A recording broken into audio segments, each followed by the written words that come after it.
Broadcasting to Stoke-on-Trent and the world. This is Six Towns Radio.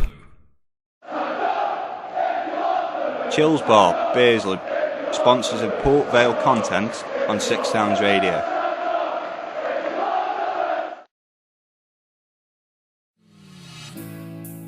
Seven questions with a Port Vale player. Today, it's a turn of Tom Pope. First question, who was your best friend at the club? Well, I'd say Yatesy, but he really gets on me wick, so I can't say him. Yeah, Yatesy and Duffs. I think people used to say I was under Lee Hughes' wing when he was here, but he was under mine.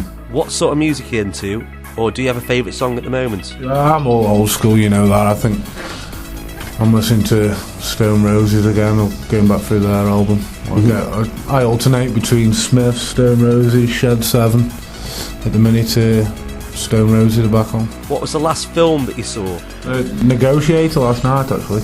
Who is the most difficult opponent you've come up against? Sammy Ipia. Real man mountain, tough, solid. What was the last tattoo that you had? I've only got one. I've got my daughter's name down my ribs and date of birth. If you won £1 million on the lottery, what would be the first thing that you'd buy? Property.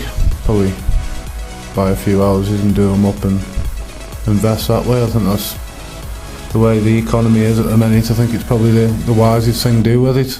Love go crazy, but I don't think my mum and dad and missus would allow me to, so I've got to say something modest. Do you have any superstitions or lucky boots or anything like that? I have hundreds. I just do something different every week. If I've scored a goal, then I try and keep to the same.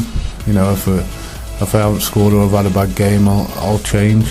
Just silly things really, like warming up in trousers or an hat or gloves, or you know, warming up in my shin pads or without my shin. I just keep changing, or have a rub before a game, and if I have a rub on my calf and I score, then I'll have a rub on my calf the week. If I don't, I'll have a rub somewhere else. So just, if it's going well, I'm all right. But if it doesn't, then I'm always trying new things out.